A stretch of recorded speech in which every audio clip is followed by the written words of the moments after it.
So students हम लोग आ चुके हैं। हमारा जो थर्ड हमारा जो सीरीज़ है, हमारा चैप्टर नंबर 1 हिस्ट्री का, नेशनलिज्म इन यूरोप में। तो हम लोग लास्ट 2 सेशन में हमने देखा था चैप्टर्स को। उसके बाद हम लोग इस सेशन में हम लोग आगे बढ़ रहे हैं। तो यहाँ पर चूँकि ऑलरेडी क्लासेस में डिस्कस हो चुके हैं, तो उसी पेजेस को मैं आपके सामने ला रहा हूँ, ताकि जिन लोगों ने क्लास को किया है उनको काफ़ी आसानी होगी चीज़ों को समझने के लिए, है ना। तो इस चीज़ को हम लोग यहाँ पर समझेंगे और देखते हैं। जैसे कि आपके सामने पहला आपको दिख रहा होगा हेडिंग कि making of nationalism in Europe, है ना। तो अब यहाँ पर जो चीज़ें हैं, तो ये चीज़ें जो हैं ये हैं क्या एक्चुअली में। तो देखिए यहाँ पर ये जो चीज़ है, यहाँ पर कॉन्सेप्ट ये है कि यूरोप में जनरली नेशनलिज्म को सबसे ज़्यादा अगर फेवर किया गया तो वो जर्मनी में, इटली में, स्विट्ज़रलैंड में, इन सब जगहों पर काफ़ी ज़्यादा इसको फेवर किया गया। चूँकि मोनार्कियल सिस्टम हुआ करता था तो मोनार्की काफ़ी ज़्यादा यहाँ पर था, तो इसके वजह से यहाँ पर नेशनलिज्म का भी कॉन्सेप्ट आया। नेशनलिज्म क्यों आया? क्योंकि वहाँ पर कहीं ना कहीं मोनार्की बहुत ज़्यादा परेशान कर रही थी लोगों को, लोग उससे बहुत ज़्यादा ग्रसित हो रहे थे। तो अब लोगों में क्या लगा कि अब हम ऐसे सिस्टम की तरफ मूव करेंगे जहाँ पर हमें पूरी तरह से एक आज़ादी हो। तो इसलिए वहाँ पर कॉन्सेप्ट क्या आया, जब देश की ज़रूरत पड़ी लोगों को, तब देश के प्रति लोगों को ने प्यार दिखाया, अपना अफेक्शन दिखाया, अपने रिस्पॉन्सिबिलिटीज़ को दिखाया। तो उसके बाद फिर वहाँ पर डेवलप्ड किया क्या, वहाँ पर नेशनलिज्म का परसेप्शन आया, है ना। तो यहाँ पर आप जर्मनी, इटली, स्विट्ज़रलैंड, ये तमाम ऐसे देश हैं जहाँ पर इन चीज़ों को सबसे पहले देखा गया। बात कर लेते हैं, इन सब देशों में एक चीज़ कॉमन था। कॉमन क्या था कि ये सब छोटे छोटे किंगडम में डिवाइड थे। आपको पता होगा प्रिंसली स्टेट, बड़ा किंगडम छोटे छोटे स्टेट में जब डिवाइड होता है, छोटे छोटे जब जगहों में ये जब डिवाइड होता है, तो वहाँ पर कॉन्सेप्ट आता है प्रिंसली स्टेट का। अब हर छोटे छोटे जगह पे इसका अधिकार यहाँ के प्रिंस का होता है, इस पर यहाँ के प्रिंस का होता है, इसका यहाँ के प्रिंस का होता है।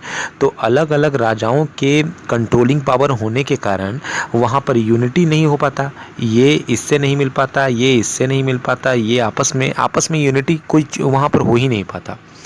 इसके बाद हम लोग थोड़ा सा आगे बढ़ते हैं, तो आप देखिएगा यहाँ पर क्या कि जितने भी ये आपको ये कंट्रीज़ देखेंगे, यहाँ पर सबका एक अपना ऑटोनोमस टेरिटरी है। ऑटोनोमस टेरिटरी कहने का मतलब इनका एक अपना स्पेसिफाइड रीजन है। एक रीजन दूसरे में नहीं जाता, दूसरा तीसरे में नहीं जाता, सब लोग अपने बाउंड्री के अंदर में रहते हैं। अपने घर के बाहर, अपने कंट्री के बाहर ये लोग दूसरे कंट्री में नहीं जाते हैं, है ना।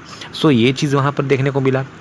देखिए जर्मनी, इटली और स्विट्ज़रलैंड में तो ये हालात थे ही, लेकिन इसके साथ साथ ईस्टर्न, सेंट्रल यूरोप, ये सब जो है यूरोप के जो आपके जो एरिया हुआ करते थे, ये सब भी कहीं ना कहीं ऑटोनोमस टेरिटरी में क्या थे, डिवाइड थे। यानी कि इस जगह पे बहुत सारे लोग या किंगडम ऐसा हुआ करते थे जो छोटे छोटे एम्पायर में क्या था, वो डिस्ट्रीब्यूट था, है ना। आगे बढ़ते हैं हम लोग। इसके बाद देखिए, अलग एम्पायर होने की वजह से वहाँ आपस में लोग कल्चर को शेयर नहीं करते थे, है ना। जैसे समझिए इस चीज़ को, ये एक बड़ा सा रीज़न है। मान लेते हैं सपोज इसको ही मैंने रीज़न बना दिया, ठीक है। अब इतने बड़े रीज़न में होता क्या था, इतने बड़े रीज़न में एक सबसे बड़ा प्रॉब्लम होता था कि यहाँ पर छोटे छोटे डिस्ट्रीब्यूशन होते थे, छोटे छोटे डिस्ट्रीब्यूशन होते थे इस रीजन का। तो यहाँ का राजा कोई और, यहाँ का राजा कोई और यहाँ का राजा कोई और। तो ये जो रीज़न है ये बस इतने दूर तक ही अपने यूनाइट रहता था। यहाँ पर एकता तो देखने को मिलता था, लेकिन बस इतने इस बाउंड्री के अंडर में, है ना। सिमिलरली इस रीजन में भी यही कुछ ऐसा ही हाल था और यहाँ पर भी हाल ऐसा ही था। लेकिन जहाँ तक बात हो रही है, इस रीजन का कंपेयर अगर यहाँ से किया जाए और इस रीजन का अगर यहाँ से किया जाए, तो यहाँ पर लोग एक दूसरे बाउंड्रीज़ में ये लोग ना तो जा पाते थे, ना वहाँ पर आ पाते थे। तो लोग जब जाएंगे नहीं, आएंगे नहीं, तो क्या कल्चर का क्या एक्सचेंज हो पाएगा? तो जवाब है नहीं, है ना। इसके बाद हम लोग आगे थोड़ा बढ़ रहे हैं, तो देखिए यहाँ पर एक एम्पायर हुआ करता था उन दिनों। उस एम्पायर का नाम था हैब्सबर्ग एम्पायर, ठीक है। क्या नाम था? Habsburg empire. ये जो एम्पायर था ये बेसिकली ऑस्ट्रिया, हंगरी, यहाँ पर काफ़ी ज़्यादा एक्टिव था। और साथ में यूरोप में कुछ खास जगहों पर ये काफ़ी ज़्यादा देखने को मिलता था। जैसे उस रीजन को हम लोगों ने क्या बोला, यहाँ पर अल्पाइन रीजन बोला।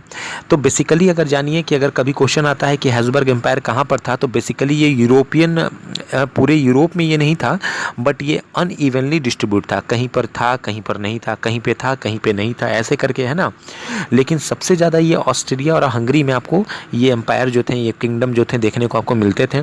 इसके बाद बात करते हैं हंगरी का, बात करते हैं हंगरी के बारे में, थोड़ा बात कर लेते हैं।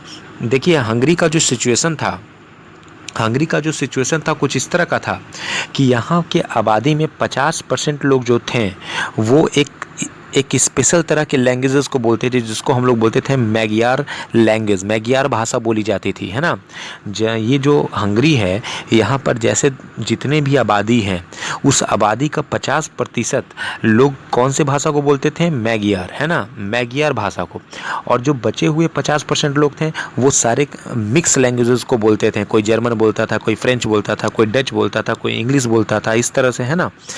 आगे हम लोग बढ़ते हैं तो इसके बाद एक हमारा रीजन था वहाँ पर, कौन सा, गैलेशिया रीजन था। तो गैलेशिया जो रीजन था यहाँ पर एरिस्टोक्रेटिक पीपल ज़्यादा रहते थे, है ना, एरिस्टोक्रेटिक पीपल ज़्यादा रहते थे, लेकिन धीरे धीरे इनकी संख्या क्या होते गई, कम होते गई, है ना। तो इस तरह के लोग जो थे वहाँ पर एक पॉलिश लैंग्वेज को बोला करते थे, पॉलिश लैंग्वेज, है ना, कहाँ पर, गैलेशिया।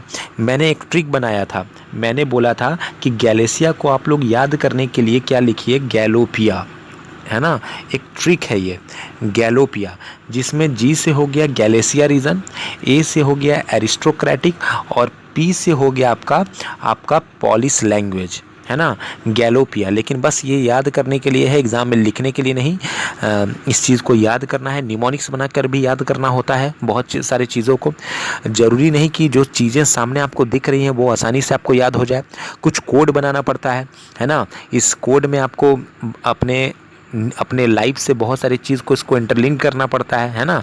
सो एनी हाउ याद हो, किसी भी तरह से दिमाग में ये चीज़ रिकॉल रहे, है ना, रिकॉल हो पाए एग्जामिनेशन में, इसलिए हम लोग ऐसे कोड्स का हम लोग यूज़ करते हैं। इसको हम लोग निमोनिक्स बोलते हैं, क्या बोलते हैं, निमोनिक्स, है ना। आगे बढ़ते हैं हम लोग तो यहाँ पर गैलेशिया रीजन में देखते थे एरिस्टोक्रेट पीपुल थे, और ये जो थे ये पॉलिश लैंग्वेजेस बोला करते थे। तो एरिस्टोक्रेट पीपुल कौन होते हैं, यहाँ पर बात आता है एरिस्टोक्रेट पीपुल कौन होते हैं। देखिए पावर का मतलब होता है पैसा, ऐसा पैसा जो होता है, ऐसा बोला जाता है कि पावर जो होता है वो पैसे से होता है। तो जिन लोगों के पास पैसा है, जिनके पास इकोनॉमी काफ़ी ज़्यादा स्ट्रॉन्ग है, उनके पास पावर भी बहुत ज़्यादा है, यानी जिनका पैसा है उसी का पावर है। तो इस तरह के लोग क्या करते हैं, कभी कभी सत्ता को कंट्रोल करने का कोशिश करते हैं, है ना। तो ऐसा जहाँ पर जो सिस्टम होगा उसको हम लोग एरिस्टोक्रेसी बोलेंगे। ऐसा सिस्टम जहाँ पर अमीर लोग, इकोनॉमिकली स्ट्रॉन्ग लोग क्या करेंगे, गवर्नमेंट को रूल करेंगे।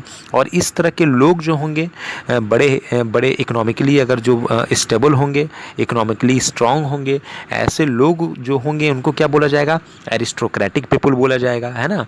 तो एंटायर यूरोप का अगर बात किया जाए तो पूरे यूरोप में ऐसा था कि एरिस्टोक्रेटिक पीपल वहाँ पर काफ़ी ज़्यादा थे, लेकिन धीरे धीरे उनकी संख्या थोड़ा कमते गया, कमते कि ऐसा कमने का उनका कारण क्या था। तो ये जो नंबर है, क्योंकि आपको पता है मोनार्कियल सिस्टम है, एक वहाँ पर अगर 10 राजा है तो 10 राजा एक साथ नहीं रह सकता है। एक राजा कहीं दूसरे जगह स्टेट को जाएगा ऑक्यूपाई करने, दूसरा कहीं और जाएगा। इससे क्या होगा, पूरा भीड़ जो होगा एक जगह नहीं रहेगा, सब क्या होगा, धीरे धीरे वो डिस्ट्रीब्यूट होगा, जिससे उनका संख्या क्या होते जाएगा, कम होते जाएगा, उनका नंबर क्या होगा, कम होते जाएगा, है ना। इसके बाद हम लोग थोड़ा आगे बढ़ लेते हैं। तो यहाँ पर देखिए, यहाँ पर आपको दिख रहा होगा कि मेजॉरिटी पीजेंट्स, यानी कि मैक्सिमम लोग जो यूरोप में थे वो ऐसे लोग थे जो फार्मिंग करते थे, खेती करते थे, फार्मर्स थे, है ना। तो बहुत कम लोग थे जिनके पास पैसा था, और जिनके पास पैसा था उनके पास पावर था, और जो लोग बच गए वो लोग बेचारे खेती कर रहे हैं। तो यूनिटी पूरी तरह से वहाँ पर नहीं देखा गया, है ना। लेकिन एक चीज़ और भी था, देखिए इस चीज़ को यहाँ पर मैंने लास्ट में लिखा है कि the binding this diverse group together with the common racial discriminations. और यहाँ पर इस चीज़ को हम लोग बोलते हैं क्या, इस चीज़ को मैंने लास्ट पॉइंट में लिखा हुआ है, इस चीज़ को आप लोग थोड़ा सा ध्यान रखिएगा कि एक बड़ा एरिया है, ठीक है, ये कोई अलग सा बड़ा एरिया है, ये कोई अलग बड़ा एरिया है ना। ये चीज़ आप लोगों को दिख रहा होगा, अच्छे से देखिए, ये भी एक एरिया है, ये भी एक एरिया है, और ये भी एक एरिया है। यहाँ का राजा कोई और है, यहाँ का राजा कोई और है और इस एरिया का राजा कोई और है। तो देखिए ये राजा जो होगा इस एरिया को कंट्रोल करेगा, रूल और पॉलिसी यहाँ के लिए करेगा। ये राजा जो होगा वो इस एरिया को पॉलिसी के अंडर कंट्रोल करेगा और ये यहाँ का जो राजा होगा वो इस एरिया को करेगा। ये सारे राजे जो होंगे वो एक दूसरे से अलग हैं, है ना। तो ये राजा जो होगा यहाँ पर कुछ इसका रोल नहीं है, सबका अपने में ही रोल सीमित है। अब देखिए क्या है, यहाँ पर सब राज्यों के बीच में यूनिटी नहीं है, यानी इसके बीच में यूनिटी नहीं है, इसके बीच में यूनिटी नहीं है, लेकिन इस एरिया के अंडर में क्या है, सारे लोग यूनाइट हैं। इस एरिया के अंडर में सारे लोग यूनाइट हैं, इस एरिया के अंडर में सारे लोग यूनाइट हैं। क्यों? इसका कारण यह है कि ये जो एरिया है इसको एक राजा कंट्रोल कर रहा है। तो एक राजा जैसे कंट्रोल करेगा तो सारे लोग एक के बात को मानेंगे, तो एक के बात को मानेंगे, इसलिए सारे लोग बेचारे मजबूर हैं वहाँ पर एक हों, है ना। वहाँ पर लोग यूनिफाइड हैं। इनके साथ भी वही सिचुएशन है, यहाँ का राजा ये है तो एक राजा होने की वजह से इस पूरे एरिया का यहाँ के लोग भी उस सिस्टम में बंधे हुए हैं और यहाँ भी कुछ ऐसा है ना। तो ओवरऑल यहाँ पर क्या था, ओवरऑल यहाँ पर यूनिटी नहीं था, लेकिन रीजन के अंडर कहीं ना कहीं एक मोनार्की सिस्टम जो था इसको कहीं ना कहीं यूनाइट किए हुए था। ये चीज़ समझिए, है ना। आगे हम लोग थोड़ा सा बढ़ते हैं, इसके बाद हम लोग वापस से चलते हैं थोड़ा सा इसके अगले टॉपिक पर। हमारा यहाँ पर देखिए एक टॉपिक आपको सामने में दिख रहा होगा, आइडिया ऑफ नेशन स्टेट। तो नेशन स्टेट का कंसेप्ट कहाँ से आया, तो नेशन स्टेट का जो कंसेप्ट आया ये दो चीज़ों के मिलने से आया। तो ये कौन सा है, ये है एरिस्टोक्रेसी और ये क्या है, एक मिडिल क्लास, है ना। एरिस्टोक्रेसी और मिडिल क्लास, है ना। अब देखिए क्या है ये एरिस्टोक्रेसी, मैंने यहाँ पर लिख भी दिया है, government controlled by people on the basis of economy. पैसे के दम पर पावर को कंट्रोल करना, गवर्नमेंट को चलाना, यही एरिस्टोक्रेसी है।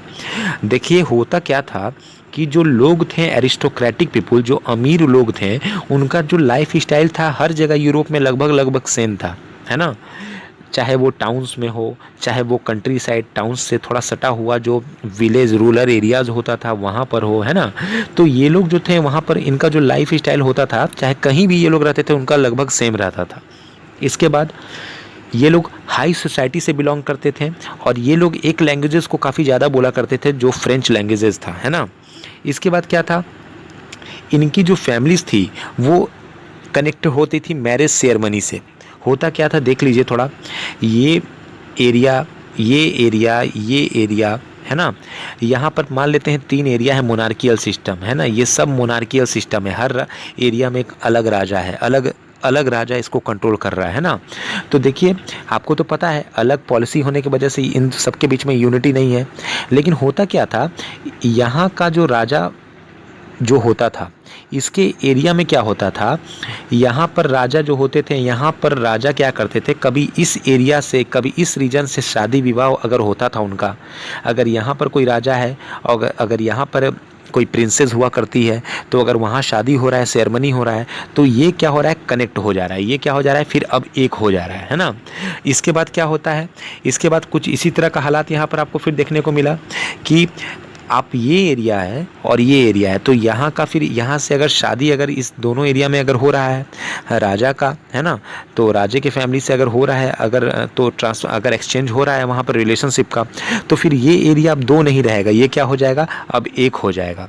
तो ऐसा चीज़ आपको देखने को वहाँ पर मिलता था, है ना। इस तरह की चीज़ों को आपको वहाँ पर देखने को मिलता था। और होता क्या था कि शुरू में ये 3 था, लेकिन अब इससे यहाँ पर अगर यहाँ पर कोई शादी अगर हो रही है, शादी विवाह हो रहा है, तो अब ये 2 नहीं क्या हो जाएगा, ये सिंगल हो जाएगा और ये 1 हो जाएगा। मतलब दिनों दिन क्या हो रहा था कि मोनार्की का जो पावर था वो बढ़ रहा था, दिनों दिन मोनार्की का पावर बढ़ रहा था और इसका जो नंबर था वो क्या था, घट रहा था।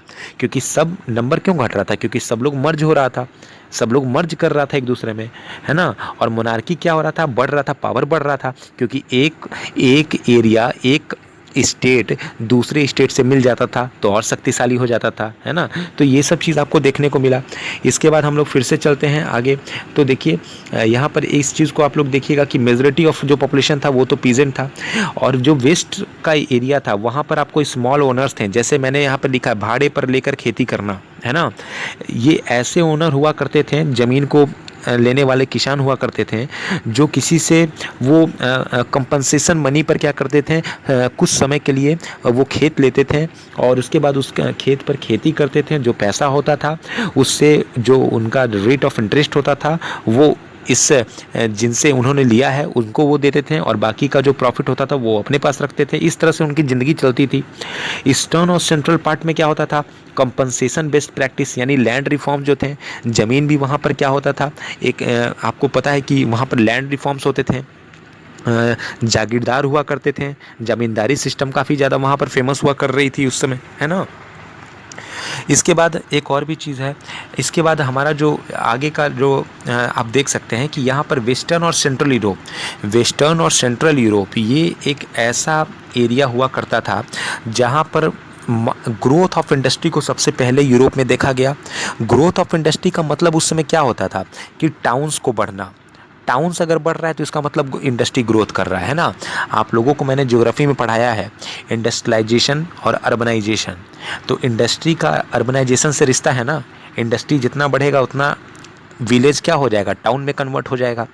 तो अगर टाउन में कन्वर्ट हो रहा है तो इसका मतलब क्या हुआ, अगर ये इंडस्ट्री के होने के कारण ये अर्बन एरिया हो रहा है तो इसका मतलब क्या हुआ, ये अर्बन क्यों हुआ, क्योंकि यहाँ पर अब लोगों के लिए सामान यहाँ पर प्रोडक्शन होने लगा, तभी तो यहाँ पर अर्बनाइज्ड हो गया। पहले यहाँ पर दुकान नहीं था, लेकिन अब लोग आ रहे हैं तो लोग दुकान वहाँ पर खोल रहे हैं और दुकान अगर है तो वहाँ पर सामानों का प्रोडक्शन हो रहा है। तो बेसिकली अगर इंडस्ट्री अगर पूरे तरह से ग्रोथ हो रहा है तो इसका मतलब टाउन्स का भी ग्रोथ हो रहा है और कहीं ना कहीं प्रोडक्शन भी वहाँ पर क्या हो रहा है, इंक्रीज़ कर रहा है ना। तो हमारा जो ये थर्ड लेक्चर है, हम लोगों ने बेसिकली इस चीज़ को कवर किया है कि वहाँ पर हमारा जो वहाँ पर सिस्टम हुआ कर रहा था नेशनलिज्म, ये किस तरह से प्रोसीड किया और एरिस्टोक्रेटिक पीपुल ने वहाँ के जो मिडिल क्लास लोग हैं उनसे उन्होंने कैसे आपस में कनेक्ट किया, आपस में कैसे इन्होंने एक साथ तालमेल को बनाया। तो इस चीज़ के बारे में हमने इस लेक्चर में पढ़ा है। अगले लेक्चर में हम लोग इसके आगे हम लोग सब टॉपिक को डिस्कस करेंगे। तो देखिए टॉपिक्स, चूँकि आपको पता है कि चैप्टर नंबर 1 जो है बहुत बड़ा है, एक साथ पूरा नहीं हो सकता, तो छोटे छोटे टॉपिक्स को मेरे लाने का जो कंसेप्ट है वो इसलिए है क्योंकि छोटे छोटे टॉपिक्स को अगर आप देखिएगा तो इससे कंसेप्ट ज़रूर बनेगा और इस चीज़ को आप समझ जाइए कि कंसेप्चुअल क्लियरिटी के लिए आप एक वीडियो को कम से कम 3-4 बार देखिए तो आपका कंसेप्चुअल क्लियरिटी आएगा। और किताब तब तक मत पढ़िए जब तक कि आपका कंसेप्ट क्लियर नहीं हो, वरना किताब अगर आप अप्रोच करते हैं बिना वीडियोस को देखे हुए, बिना ऑनलाइन को क्लासेस को किए हुए, तो फिर क्या होगा, तो फिर आपका कंसेप्ट अगर एक बार नहीं बनेगा तो फिर आगे पूरा आगे का टॉपिक जो होगा ना वो कहीं ना कहीं आपका अच्छा नहीं रहेगा। तो इसको आपको मेंटेन करना है ना, एक्यूरेसी के साथ मेंटेन करना है, पेशेंस रखिए। और जो लोग ये समझते हैं कि हिस्ट्री में मन नहीं लगता, तो मेरे ख्याल से बहुत लोगों को अब तो मन लगने लगा होगा, क्योंकि अब जो है चैप्टर और किताब जो है वो पूरा फ्लो चार्ट का खेल बन चुका है। सो इस चीज़ को, और एक और भी चीज़ है कि मैं जो यहाँ पर सेशन लेता हूँ, फ्लो चार्ट को आप लोग ज़रूर नोट करिए, अच्छे से नोट करिए, है ना। मैंने जो भी फ्लो चार्ट बनाया है जल्दबाजी में बनाया है, शॉर्ट में बनाया है, तो फ्लो चार्ट को आप लोग ज़रूर देखिए और चीज़ जो होगा काफ़ी ज़्यादा आपके दिमाग में ये चीज़ रहेगा, है ना। और फ़िलहाल के लिए इस वीडियोज़ में इतना ही, हम लोग मिलते हैं अगले वीडियोज़ में। Thanks for watching this video.